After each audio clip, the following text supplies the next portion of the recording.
Hello दोस्तों, आप सभी का मेरे चैनल इको विद्यार्थी में स्वागत है। तो आज हम स्टैटिस्टिक्स की सेकेंड लेक्चर कवर करेंगे, collection of data. First lecture में हमने बात करा कि स्टैटिस्टिक्स की मैकेनिज्म क्या है, फंक्शनिंग क्या है। उसका हमने 4 स्टेप बताया था। पहले डेटा को कलेक्ट करते हैं, उसके बाद उसको टैबुलर फॉर्म में या फिर ग्राफिकल फॉर्म में रिप्रेजेंट करते हैं, देन उसको एनालाइज और इंटरप्रेट करते हैं, फाइनली हम प्रेजेंट करते हैं। तो उसी 4 स्टेप को दोस्तों हम अलग अलग चैप्टर में काफी डिटेल्स में देखेंगे। तो उस चारों स्टेप का जो फर्स्ट स्टेप है कलेक्शन ऑफ डेटा, वो हम सेकेंड चैप्टर मीन्स आज देखेंगे। तो आज हम introduction and where are the sources और the what are the sources of data, हम डेटा जो कलेक्ट करते हैं उसका ओरिजिनल सोर्स क्या है, तो मेनली हम आज इस पे बात करेंगे। तो चलिए शुरू करते हैं। अगर आप नए हैं तो लाइक एंड सब्सक्राइब जरूर करें, काफी इंफॉर्मेटिव लेक्चर होने वाला है। तो दोस्तों सबसे पहले हम देखते हैं कि हम डेटा को कलेक्ट क्यों करते हैं। ठीक है, तो डेटा को कलेक्ट हम करते हैं क्योंकि जो डेटा हमारे लिए है वो हमारे लिए एविडेंस का काम करता है दोस्तों। क्यों? The purpose of collection of data is to collect evidence for reaching a sound and clear solution to any problem। जो हम डेटा कलेक्ट करते हैं वो हमारे को काफी क्लियर कट सॉल्यूशन प्रोवाइड कराता है किसी भी प्रॉब्लम को सॉर्ट आउट करने में या फिर उस प्रॉब्लम का कॉज जानने में। ठीक है, जैसे आप याद करो कि मैंने स्टैटिस्टिक्स में आपको बताया था कि कैसे हम वहां पे कॉज ऑफ प्रॉब्लम को सॉल्व करते हैं, मींस कैसे वो लिमिटेड डेटा को लेकर वो कैसे एक मैक्सिमम आउटपुट प्रोवाइड करता है। मींस लिमिटेड डेटा को लेकर वो कैसे एक इंटेलेक्चुअल डेटा या फिर इंटेलेक्चुअल आउटपुट या फिर इंटेलेक्चुअल सॉल्यूशन हमारे को प्रोवाइड कराता है। लिमिटेड डेटा, रैंडम डेटा हम बहुत कम लेते हैं स्टैटिस्टिक्स में, आप सभी को मालूम है। तो कम से कम डेटा में वो मैक्स से मैक्स आउटपुट या फिर इंटेलेक्चुअल एंड साउंड आउटपुट कैसे वो हमारे को प्रोवाइड कराता है, वो हमने स्टैटिस्टिक्स में देखा था। तो मेनली जो फोकस है मेरा डेटा को कलेक्ट करने का वो यही है कि वो एकदम क्लियर कट सॉल्यूशन हमारे को प्रोवाइड कराए किसी भी प्रॉब्लम को रीड करने के लिए।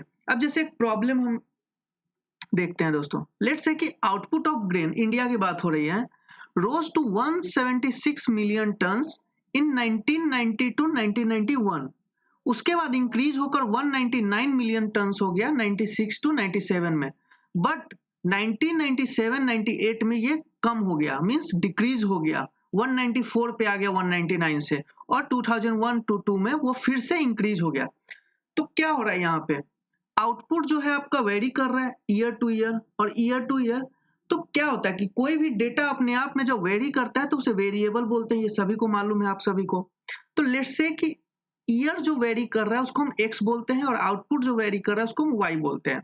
तो ईयर में क्या 1990 से 91, देन 96 से 97, फिर 97 से 98 एंड देन 2001 टू 2002। अब देखिए 1990 से 1991 में 176 मिलियन टन था, 96 टू 97 में इंक्रीज होकर 199 मिलियन टन हुआ, 97 टू 98 में 194 हुआ and then lastly 212 metric ton.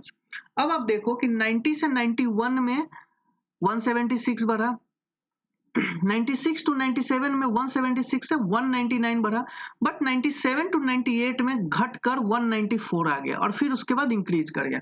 अब आप बताओ किसी भी, ये क्या हो रहा है, हमारा डेटा फ्लक्चुएट कर रहा है, मींस आउटपुट क्या हो रहा है मेरा, फ्लक्चुएशन ऑफ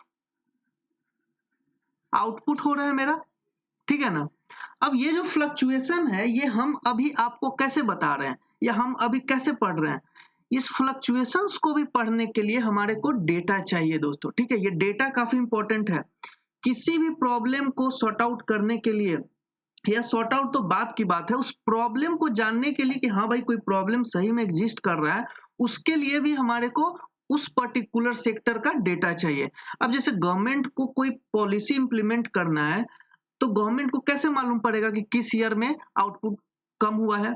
अब जैसे उसे कोई एक्स्ट्रा बजट एलोकेट करना है फार्मर्स को, तो क्या करेगा, गवर्नमेंट के पास डेटा ही नहीं रहेगा तो उसे कैसे मालूम पड़ेगा कि 97 टू 98 में घटकर 194 हो गया है।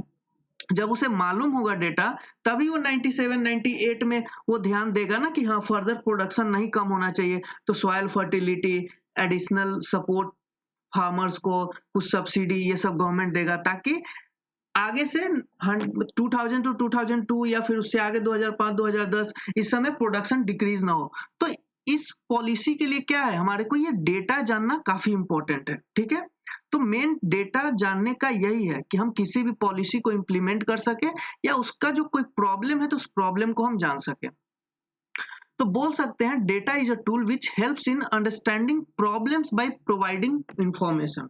ठीक है, हमने स्टैटिस्टिक्स में क्या बताया था आपको कि स्टैटिस्टिक्स क्या करता है, वो कॉज ऑफ प्रॉब्लम्स को बताता है। ठीक है, वो प्रॉब्लम्स को नहीं बताता है, वो प्रॉब्लम्स के कॉज को बताता है। अब जैसे हमने देखा कि आउटपुट डिक्रीज हो रहा है, तो वो क्या है मेरा, वो प्रॉब्लम्स है। ठीक है, बट उसका कॉज क्या हो सकता है, नेचुरल कैलेमिटी हो सकता है, सॉइल की फर्टिलिटी डिक्रीज हो गई होगी, फार्मर्स के पास फंड नहीं रहे होंगे।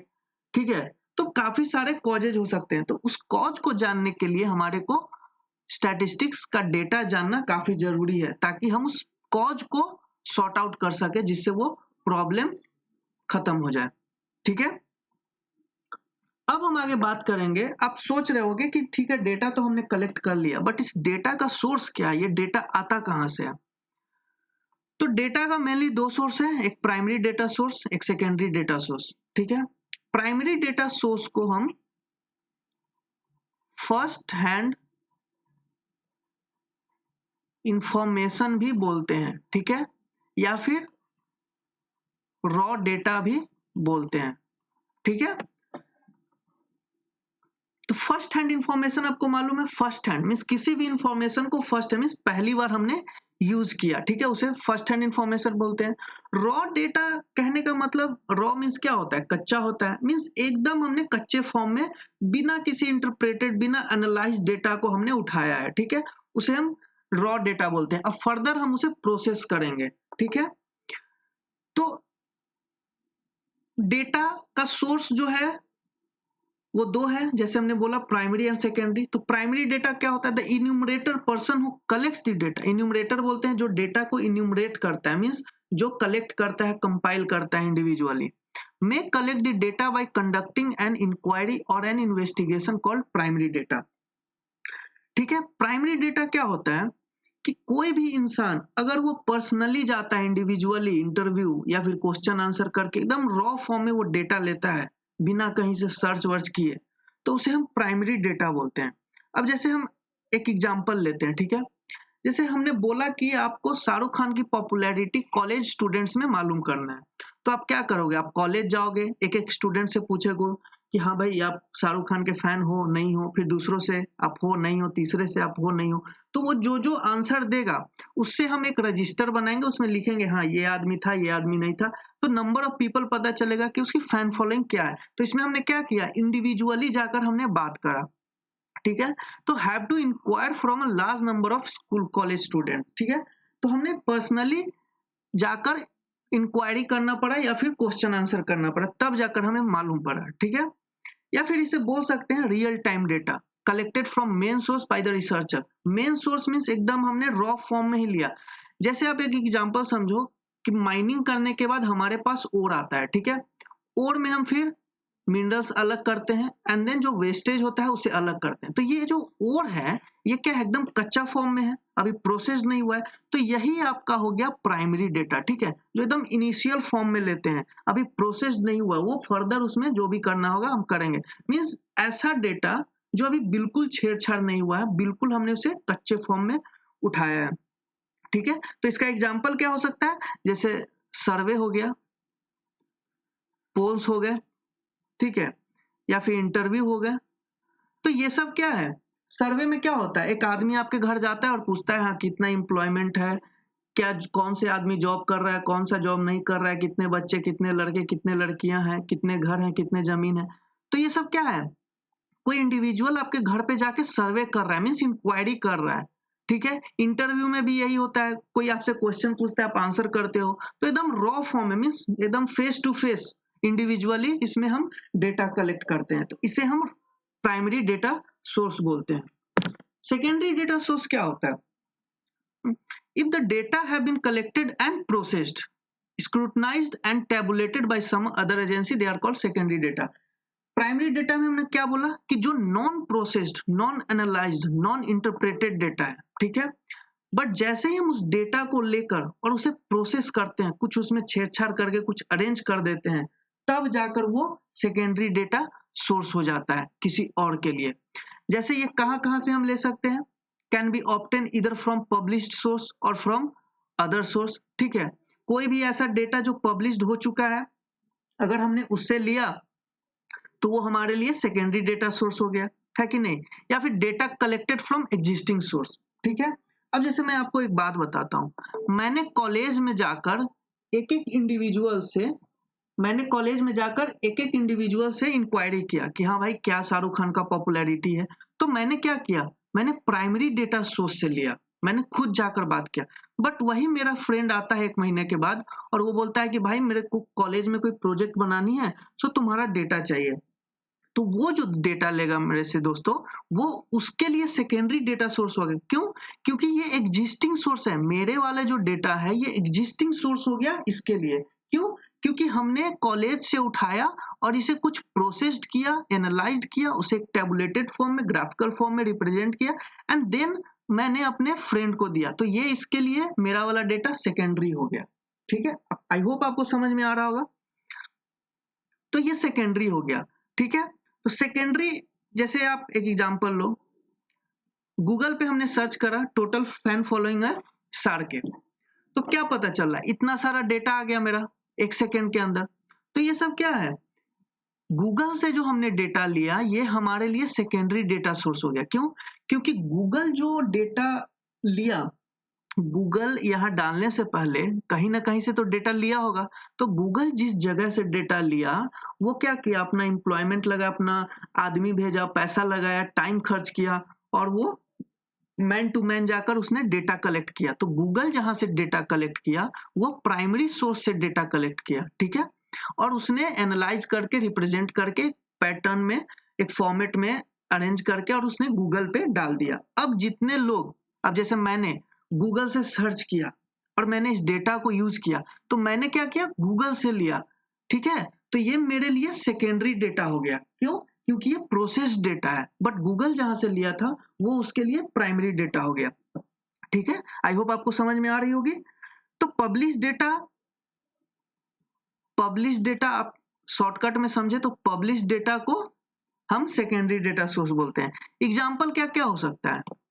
जैसे वेबसाइट, ठीक है, जैसे ये है, इंटरनेट,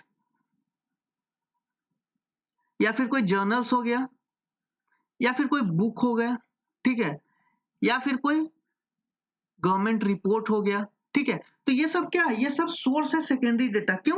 क्योंकि ये सब ने अपने को प्राइमरी डेटा इकट्ठा करके, उसे एनालाइज करके और एक प्रॉपर फॉर्मेट में अरेंज किया और फिर हम उसको लेकर यूज कर रहे हैं। जैसे हमने बुक पढ़ रहा है, तो बुक क्या हुआ, जो भी बुक का ऑथर है वो कहीं ना कहीं से डेटा लिया होगा।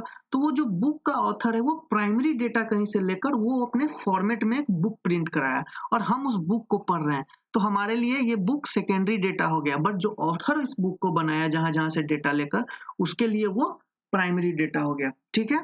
तो आई होप आपको समझ में आ रहा होगा। तो सेकेंडरी डेटा का फायदा क्या है दोस्तों? ये आपका टाइम सेव करता है एंड कॉस्टिंग बचाता है, ठीक है। टाइम को भी सेव करता है और कॉस्ट भी बचाता है। क्यों? क्योंकि ये आपको बना बनाया पका हुआ मिल रहा है कि नहीं। अगर हम जाते हैं कॉलेज में पूछने कि हाँ भाई तुम हो नहीं हो, कितना पैसा खर्च होता है, बट डायरेक्ट गूगल पे हमने सर्च करा, 1 मिनट में सब मिल गया। तो क्या हो गया, टाइम भी बच रहा है, पैसा भी बच रहा है, मुझे जाना भी नहीं पड़ रहा है, ठीक है। तो यही इस वीडियो का अंत है। तो आई होप आपको अच्छे से समझ में आया होगा। नेक्स्ट लेक्चर में हम पढ़ेंगे कि how do we collect this data. Data collect करने का प्रोसेस क्या है। जैसे सर्वे है तो सर्वे का कितने टाइप होते हैं, गवर्नमेंट कैसे सर्वे कराती है, तो हम धीरे धीरे काफी डिटेल्स में पढ़ेंगे, ठीक है। तो आई होप आपको वीडियो अच्छी लगी हो। तो तब तक के लिए stay home, stay safe, good bye.